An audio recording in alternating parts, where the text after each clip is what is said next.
The vast majority of the NASCAR Cup Series teams have skipped an Owners' Council meeting with series officials that was scheduled on Wednesday the 5th. In other terms, they are boycotting NASCAR.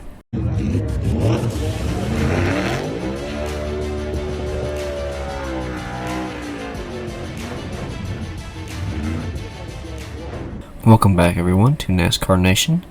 Be sure to like, subscribe, and watch the video to the end to find out exactly what happened. The news came out recently that team owners were not happy with the way the television revenue from broadcasting NASCAR races and events is split between NASCAR, the stadiums, and the teams. This made headlines everywhere because it actually became a serious problem that the sport is facing. We all know that each team in the Cup Series is represented on the council, which is one of the several entities that hold scheduled meetings regularly with NASCAR officials. So for them to skip out this meeting is a little concerning. Although NASCAR indicated that it intended to hold the meeting anyway, the teams decided that they did not want to participate. According to Curtis Polk, who is a co-owner of 2311 Racing and also a member of a 4-person negotiation committee. A statement from motorsport.com said that while no official reason for the owner's absence was given, several news reports cited unnamed sources indicating it was related to the ongoing negotiations between NASCAR and Cup teams over the renewal of charter agreements.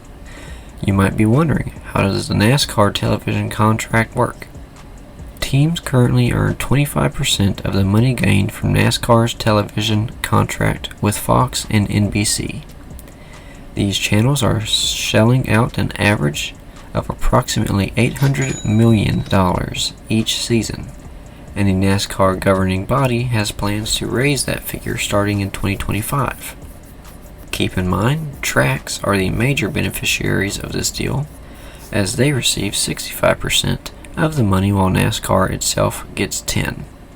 This was revealed to us by the teams October of last year, as the budget of each team has increased thanks to the growing expenses, alongside a big decrease in the number of people watching the races that may have caused many sponsors to run away from the scene. The teams are now frustrated. This was due to many factors. We can look at this from a different perspective. During the mid-1990s, open-wheel racing was experiencing a surge in popularity under the supervision of the United States Automobile Club. This rise came to an end when Tony George, the president of the Indianapolis Motor Speedway, launched a competing series called the Indy Racing League in 1996.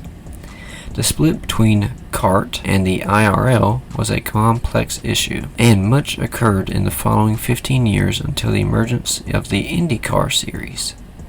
Nonetheless, during this period, the sport's popularity never returned to its former glory, and any momentum that it had previously enjoyed had long dissipated. Currently, while NASCAR is once again growing in popularity, so is IndyCar and other motorsports like Formula One. Although neither open-wheel series has attained the same level of prestige as NASCAR, this situation could shift in the blink of an eye. It is understandable that from an economic perspective, things can get tough. Steve Newart, president of RFK Racing, said earlier this year, "They are struggling. Our financial model doesn't work, but the sport is still thriving. Because of that, we know there is a path forward to figure it out. It's going to take a lot more work. It makes and takes 2 steps backwards, 1 step forward. It's not a lot different than what a lot of other sports have gone through." Many others, like Jeff Gordon, the vice chairman of Hendrick Motorsports, Dave Alpern of Joe Gibbs Racing, collectively said that the championship winning organization loses money each season, and teams have become full-time fundraisers to survive.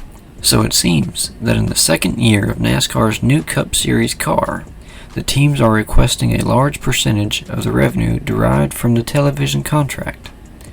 This car was introduced by NASCAR in anticipation of the 2022 season to assist teams in reducing their long-term expenses, despite the fact that many teams had to spend a significant sum to switch their fleets over from the previous car model. The current Cup Series car is predominantly composed of components sourced from a single provider. Everyone also expressed concern over the potential renewal of charter agreements with NASCAR, which had become a crucial component to ensuring long-term stability and financial security in the sport. From 2016, charters have been able to guarantee teams a spot in the field in each Cup Series race, and a portion of the purse. Basically, 36 teams possess charters that ensure their participation in all races and a large portion of the funds distributed among teams based on their final season ranking. These charters function as a safeguard against a team's depreciation in value, in case a team decides to leave NASCAR or is compelled to discontinue racing. It has the option to sell its charter for a considerable amount of money. At the end of the 2024 season, both NASCAR's present TV contract and the existing Cup Series charters will come to an end.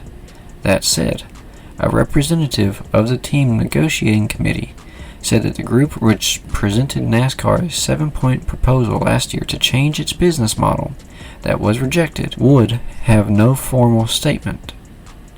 But what is NASCAR's response to this whole boycotting situation? NASCAR said that it is committed to open and productive dialogue on a regular basis with all industry stakeholders. We remain committed to continuing discussions in the spirit of collaboration and with the shared goal of growing our sport for the benefit of all stakeholders. In skipping the meeting, the owners and the representatives may have technically violated the current charter agreement, which obligates all parties that such regular meetings must be attended in person. Bottom line is, the teams that did not attend technically violated the current charter agreement, but there does not appear to be any penalty involved for the violations.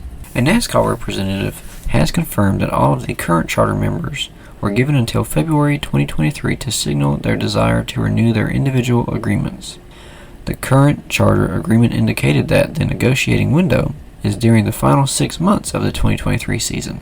For new agreements, although NASCAR voluntarily agreed to begin discussion last year, NASCAR President Steve Phelps in February told the Associated Press that he was very confident that a resolution could be found. We have said publicly, and we will continue to say publicly, that we need to have financially healthy race teams. Phelps then said, financially healthy race teams will put a better product on the racetrack, and that's great for the sport overall. The decision by team owners to boycott the meeting with NASCAR due to revenue negotiation highlights the ongoing financial challenges faced by teams in NASCAR Cup Series. It also underscores the importance of fair and equitable revenue sharing agreements to ensure the continued growth and success of the sport. What do you think about this?